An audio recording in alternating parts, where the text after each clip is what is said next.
Hi, you're listening to Sounds with Tom Needham, the nation's longest running film, music, and culture show. Today we have a special guest, director Olivia Serafini-Sauli, who is here to discuss her new documentary, Endless Calls for Fame, the story of the new rising suns. The film takes us back to the gritty streets of 1990s New York City when punk and indie rock were breaking into the mainstream. It tells the story of the New Rising Suns, a band that seemed destined for stardom after signing a $1 million record deal, only to have their dreams unravel at the turn of the millennium. Featuring rare footage from iconic venues like CBGB's and the Bowery Ballroom, along with interviews from key figures of the era, the documentary is an intimate look at the fleeting nature of fame, the challenges of the industry, and the lasting impact of that time in the music industry. Thank you so much, Olivia. I really love this movie. Thanks for coming on the program. Thank you so much for having me, Tom. It's great to be here. Yeah, of course. So, what inspired you to tell the story of the new Rising Suns? Well, it was actually a pretty, it sort of happened kind of as a fluke in a way. Kevin McGinnis, who is the guitar player in the band, reached out to me and said he had found the reels of this album that they had recorded. He was trying to have it kind of see the light of day. And he asked me, he said, "Do you have any photographs of us from that era?" I was friends with them back then. We were all part of the same music scene in New York. And I was somebody who had a tendency to document things. And I, in fact, did have a lot of photographs of us. And then I said to him, I said, "Kevin, I do have footage. Let me take a look." And I basically went into my own archive of boxes I hadn't opened in years and found all of these high eight tapes, which was this kind of format of analog video that was right before the mini DV. That was still kind of smaller than some of its predecessors. It was this format that had a very short, shelf life. But I had all this footage that I had taken of them in at that time, and I said, you know, "Kevin, I have all this material. Why don't maybe we should do a little something. I could do a little quick video for you. Let me do like a 5-minute thing." And he said that would be great. And I started by doing some interviews. And very quickly, Tom, I realized that this was a much bigger than a 4-minute promo. I mean, it really was. All of a sudden, it started kind of like peeling all these layers and these interviews. I sat there for 2.5 hours, and there was so much material and so much there that it kind of, I started to see, okay, wait a minute, there's something more here. It's not, it's about them, it's about what happened to them, but it's about something bigger. So I kind of embarked on this journey to try to tell this story, and it was really surprising. I really had no intention in a way, to make a feature, but here we are. That's pretty cool. Can you explain a little bit about like what you were doing at that time? Were you already starting to make films? Yeah, totally. So I was, I'm a New Yorker. I was a club kid. I was like, very much into the music scene since I was young, and I was really into underground music, and a lot, as were a lot of my peers. And so we just would go see shows all the time. We were, we just met people who were in bands, friends were in bands. It was just kind of this sort of culture I was surrounded by, and I was working. And I was working in TV, and then I was working actually at Sundance Channel. So I was in the whole sort of indie Sundance world with indie film, and so I was already immersed in the film and television universe, like as my job, Hmm. and making my own things, and then making things for work, obviously. And then I had this other side where I was still DJing actively, and I was still in the music scene, and so these two pieces of my life kind of were really running parallel. So that kind of was what was going on at the time. I was very much, you know, as a young person running around enjoying all that New York had to offer at that time. So, because you were already professionally working in the industry and the group had this real promise, did you think originally, wow, this footage could be super valuable at some point? It's such a great question, Tom, and I've been thinking about that a lot and wondering, what was it? What was I thinking when I was documenting everything? And I think maybe part of me knew that I was living something special. You know what I mean? Like that it was really, there was some kind of energy surrounding me and surrounding the city and these bands and these artists that felt sort of unique and it warranted being documented. But there was also something very simple, which is hard to really impart, especially to younger kids now who have these really powerful, wonderful iPhones with great cameras. The idea of having a camera that was small that you could put in a little purse Hmm. was really cool. You know, the technology was really great. And this idea that you could run and gun film and shoot people on the fly with a really tiny camera was innovative technologically. And it just kind of inspired me to keep to do it. So it wasn't, I don't think that I had a sense really at the time what I was doing. But there was sort of a combination of those two elements that just something in my gut said, you know what, this is worth not forgetting. For those people that are not familiar with the band and what was going on in the New York City music scene at that time, can you just give us a little recap about New Rising Suns, who they are, and the places that they were playing in New York City at that time? Absolutely, absolutely. So um, I think the best place to start probably would be um, in this music scene that was formed at CBGB's, a venue we all know well, in the mid 80s, which was basically then ultimately known as New York hardcore. And there was a huge community of musicians that came out of this scene. It was a very specific type of music. Um, it was specifically, it's fascinating because it was really for kids and by kids, because CBGBs did these Sunday matinees. They were afternoon concerts. They started at 3 o'clock, and kids would be able to literally just come in, go in there, hang out for the afternoon, and leave. And I mean, really kids, 13, 14, 15-year-old kids. Hmm. And this scene was really vibrant, and there was a lot of stuff that sort of came out of that scene. And I knew about it. I wasn't in it. I was like, I missed it a little bit, just time wise. But I had a lot of friends I made later that came from that scene. So there's these really iconic bands that formed from that. Gorilla Biscuits and Youth of Today, and a lot of this kind of music. It was very like aggressive and sometimes had a very political like side to it, and it was very loud, and it was a lot of kind of you know energy that would come out of these shows and these mosh pits at CBGBs. And a lot of guys, two of the guys who are in the band in the New Rising Suns came out of that scene and ended up getting involved in two different genres afterwards. Again, very like inside baseball, but it was post-hardcore and emo, which became these two offshoots of that music. One was Drew Thomas, who was the drummer in a band called Into Another that actually ended up having a really good success and signed to a label. And the other was a very popular emo band called Texas is the Reason, which was a band fronted by Garrett Klon. And so these guys were coming through this music, and this music that had been totally relegated to the underground, all of a sudden we were seeing it in the mainstream. And they all got caught into that whole wave. And they started getting labels interested, and they started, this music that was totally alternative was attracting a ton of attention. And so the New Rising Suns were formed in that moment. They were almost a super group. They were kind of pulled from these other bands. They came together, and that is how they formed. And they were very much in that spirit of the 90s. There was a lot of that. It was really palpable, and arguably, as we talk about it in the film, it sort of started with the whole Nirvana thing, right? When Nirvana Hmm. hit, all of a sudden underground music kind of came, to the top of the charts. So I don't know if that kind of gives you a bit of a context of where they came from. Yeah, absolutely.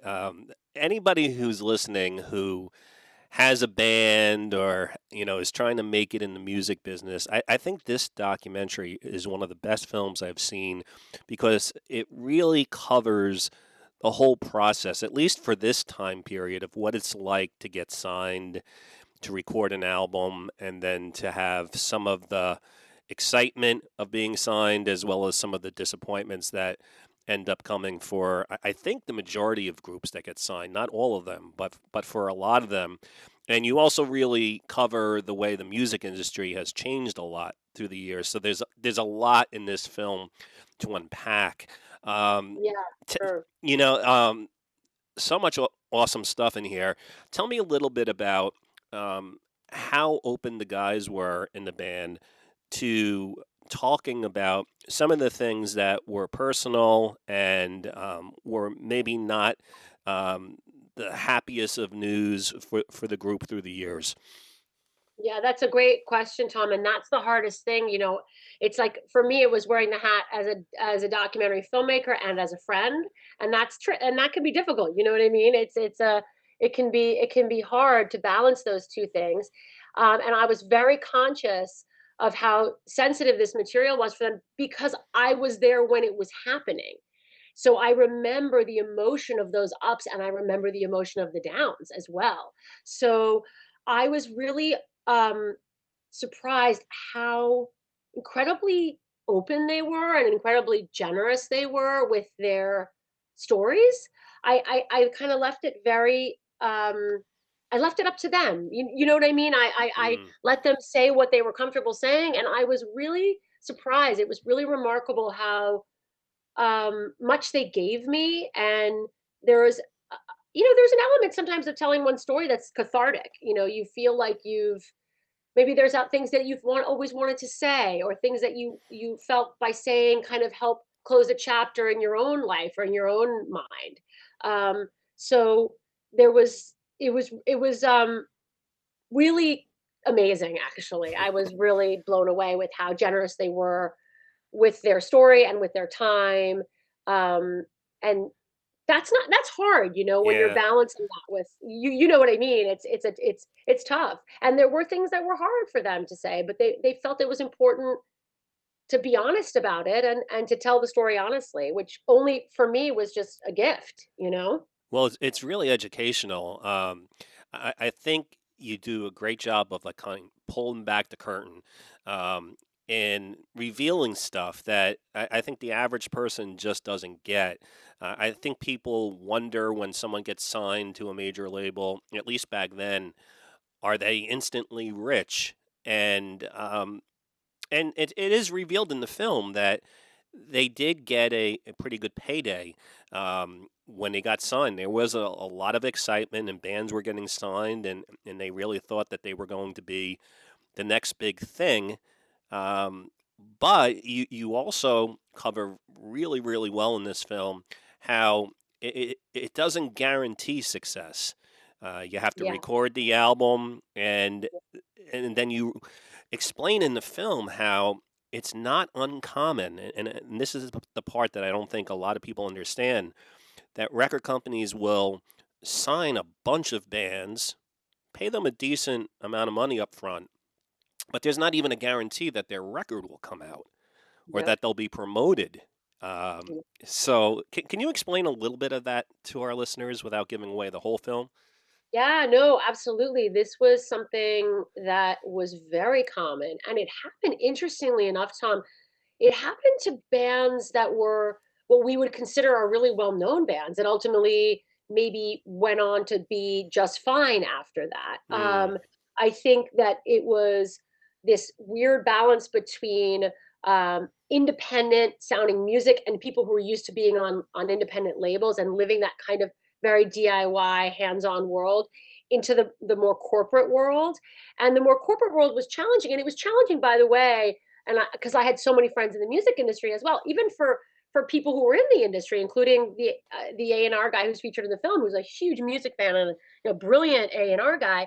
That challenge is, as either they were beholden to massive corporations that own these labels, so the layers were really thick, and getting these bands through, sometimes they worked and sometimes they didn't. Sometimes there were factors that were beyond anybody's control, where somebody said, you know what, we don't want to put it out, it's too much money to promote it, we're not feeling it, we don't feel the market's ready for it, whatever those elements were. It happened a ton in the 90s, really did. And there's a lot of stories. If you read in the music press, I recommend people to look at, you read about bands who had their indie success, and then they do a major label record and it tanks, and then they leave the major label and they go back to the indies and they kind of continue on. That mm, actually did happen a lot. It was very common back then, and there was a lot more money too involved. They spent a lot of money on these albums and the promotion because the technology was different. It Yeah. wasn't like you could just drop it on Spotify, right? You had to actually go and make it and print it, and there was a lot of monetary and financial obligations that are different nowadays. Another thing that you cover in the film, which I just personally always had an interest in, is if you follow the music industry, you notice that a lot of times there are new groups that come around, but they will promote the fact that it's a new group made up of a guitarist from this band and a drummer from this Yeah. previous band and a bass player from this one. Yeah. And, unless you're really inside the industry, I always kind of felt like, unless it's a super big name or something like that, but a lot of times I just felt like, does anyone besides those people really care or not? And yet it's done all the time. So I guess it Mhm. does have value. Can you talk about that dynamic a little bit about people leaving old bands and joining new bands and Yeah, all that kind of totally. stuff? I mean, you're right. Tom, it's so interesting that you say that because I never thought about it from that perspective. Whereas for me, as like a totally like a music nerd, of course, anytime I hear where somebody else came from, I'm really curious about that. But you're right. As a general rule, it may not interest the average listener. Um, that's really true. But yeah, the New Rising Suns were that because Garrett had been in Texas as the reason, and Drew had been into another, which were two very different sounding bands. So I think when people heard those two guys were coming together musically, thought, wow, that's really interesting. That sounds going to be really interesting. They're bringing these two different perspectives. So I think there's a little bit of that combination when somebody's different sounds are coming together to create something new. It can be really exciting. Yeah. Um, I remember even just like when there was I think I went to see Queens of the Stone Age show and like Dave Grohl just hopped on the drums and was like playing drums for them again. I mean, Mm, just stuff like that, you're yeah, just like, yeah. okay, well, that's really cool, N- um, that kind of interlacing that happens with musicians, which it used to happen, in the 60s and the 70s too, people playing on each other's records. I think that it has been something that's been around and it can draw people. It does draw people in, it does yeah. when you look at these. And I think it is this idea of like, wow, well, what will that type of person bring to this type of music? Wow, that's kind of it. I mean, you could argue like the most interesting combination was Run DMC and Aerosmith in the 80s. You Yeah, remember that yeah. song? Like, Right. right? That was an incredible combination. Like who even thought of that? Rock and hip hop. So it's No, been I something. mean it's definitely true when you're talking about big, big names. I've noticed it though. It's also promoted in press releases sometimes when it's lesser known figures. Yes. You know, Yeah, um, totally, totally. but It's but true. if you do know who they are, it is really fascinating. Um, Yeah. I Yeah, you're love right. But it is like inside baseball a little bit. You're right. It's very like insidery. yeah. I loved how you showed the recording process of the album. The band goes to this beautiful location in a remote area, and they really get the full treatment, and they get their dream opportunity to record their album. What was that like? That's amazing. So there's such a great story, like a filmmaker nerd story around that. When I started this journey of making the film, the guys had given me this 5 minute clip of there was an EPK, which at the time was called an electronic press kit, where they'd made like a little promo video about the band, and it had all these great clips of them recording the record. I'm like, that's great, I can use that. That's no problem. And I asked them, I said, well, do you guys know by any chance where the original footage was of that? And they said, no, it's been completely lost. The camera was lost. It's gone. We have no idea. All that tour footage, all the recording footage is gone. I said, okay, that's fine. I'll work with it, what it was. I had gone to Bearsville and I had shot some stuff up there myself, but this was additional material. So I go and I do the interview with Carl Glanville, who's in the film as well. Who, after I did the interview with him, I said, "Look, can you just see if you have any photographs? As you do in any doc, you talk to your subjects about the materials they have to support the interview." And he said, "Let me go into my storage and see what I find." And he comes back and he sends me a picture and he has four mini DV tapes. They're those little DV tapes.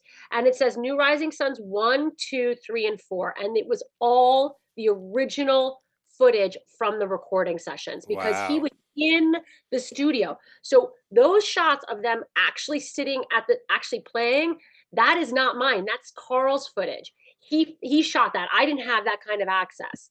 Um, and he had all this incredible footage, and he absolutely like it was a dream. I mean, I was like, I remember when I got the text with the photo, I was screaming and crying. Everybody was like, "What's happening to you?" I'm like, "You don't understand. It's a gift, you know."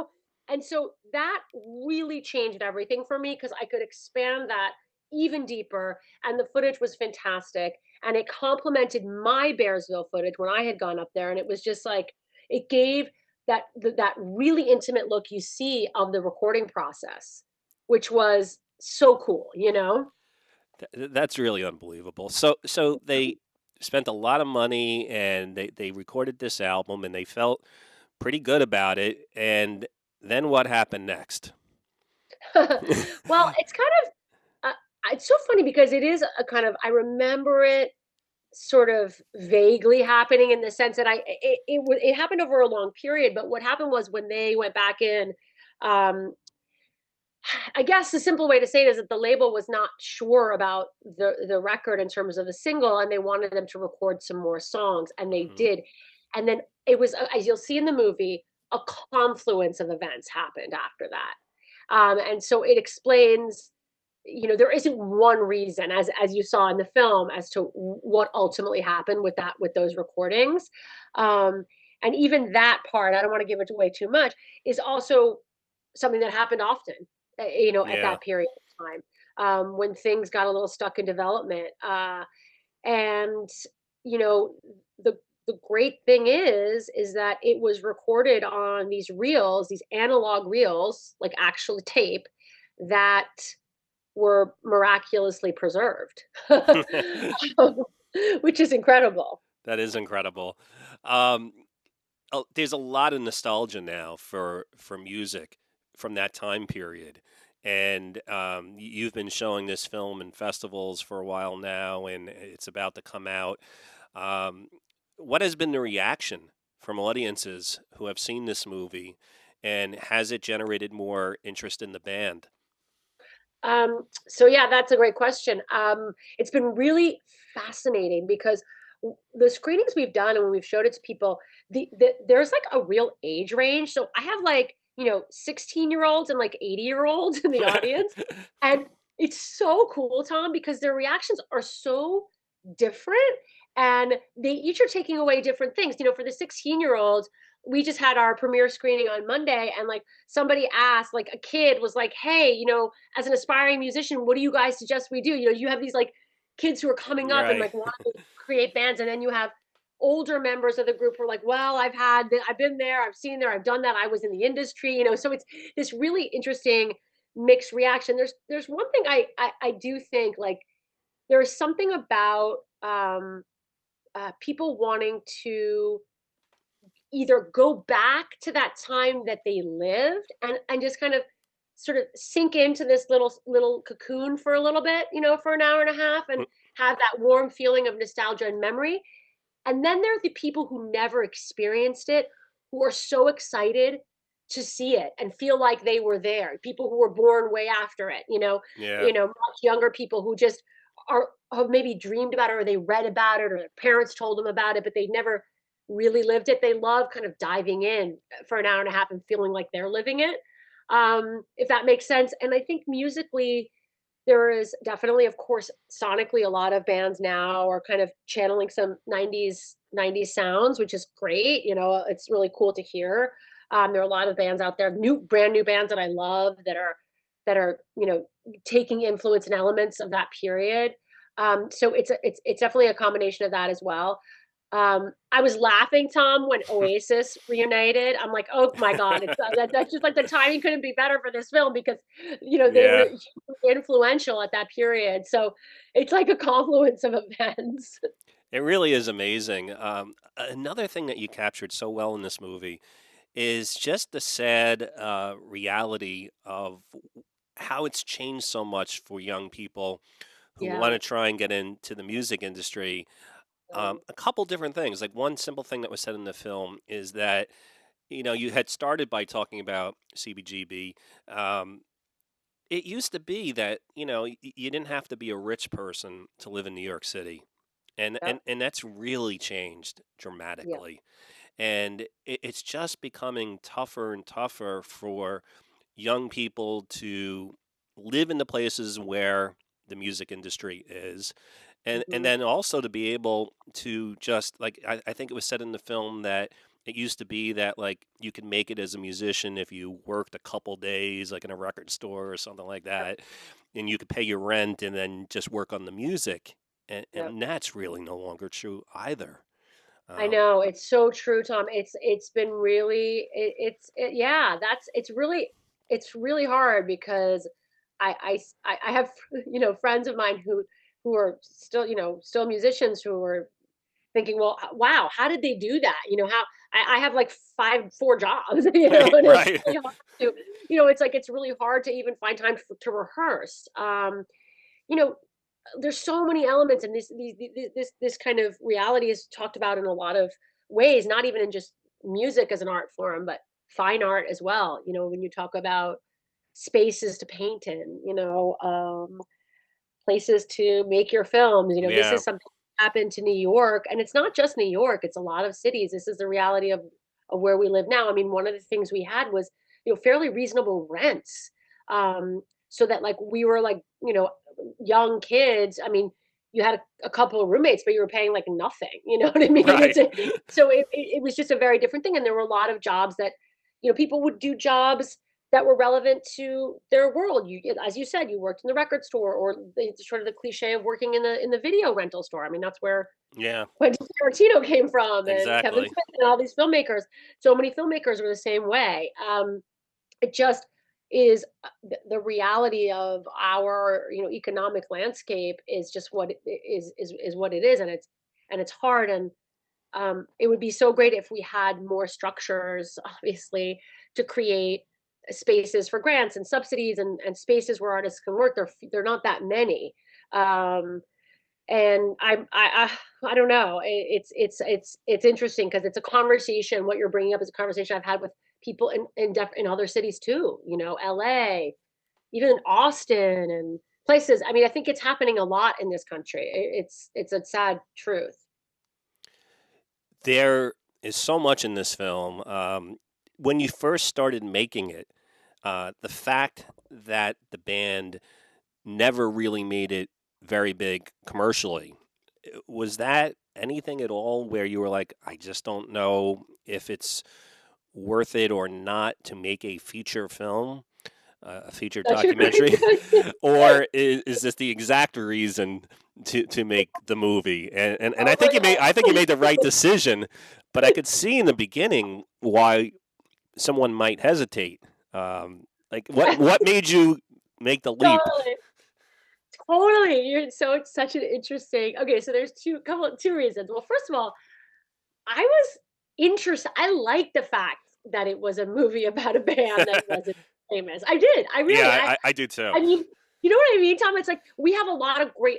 Don't get me wrong. There's been some amazing docs recently about very big bands that I'm obsessed with, but there's been a lot of stuff that's like the celebrity doc. We got the celebrity doc. We got that, and I love the fact that this was. I was like that it was not that. That Mm, to me was really interesting, and that there wasn't a Hollywood ending. I love that. I was really attracted to yeah, that, and then the other reason is so like kind of funny, and in the sense that there was a pragmatic piece of it too, which was that you know doc filmmaking is really hard to make, and it's super expensive, and like I did this totally on my own, just like from the kindness of strangers, and having really great friends in the industry who supported me by bringing their really amazing cameras and helped me shoot these interviews. It was like a total team effort. So part of the reason I did it was because I could, in the sense that I had all the archival footage. So this, when you have an archival documentary, the hardest and most expensive piece is the archive. yeah. And licensing archival um, imagery is so expensive. So when I thought about it, I said, well, what's great about this is that like a bulk of the archival is already mine. So I think maybe I can do it. You know what I Yeah, mean? yeah. It was There was that doable. piece as well. I don't know if that makes sense, but you know what I mean? It totally does, and that was smart. and you had the vision to see how it would still have an appeal to a wider audience, I think. And this film is amazing. If Oh, people, thank you, Tom. yeah, if people want to see this movie, where are they going Yeah. to be able to see it? Yeah, it's amazing. We're super excited. I mean, it was really, again, it's been like a kind of dream scenario from a thing that was maybe never even going to happen. That we have been we're on distribution with Gravitas Ventures. We're so excited that they picked up the film and they're doing the distribution, and we are premiering on Friday. Yay! On Apple TV, on Amazon Prime, on a lot of the um, FiOS and Spectrum, and a bunch of streaming services. If people want to look it up, they can find it. It's going to be available as of Friday. I know a lot of people have Apple TV and Amazon Prime, so it's probably maybe the easiest ones to look for first. But it's available in a lot of different places, and yeah, we're just excited for people to see it. Well, I want to highly recommend it to everyone. Please check out Thank you. Endless Calls for Fame, the story of new rising suns. Also, check out the music from the band. I think you're going to enjoy it. Olivia, thank you so much for coming on the program. Best of luck Oh, with the film, and I look forward to seeing you in the future. thank you so much, Tom. It was great chatting with you.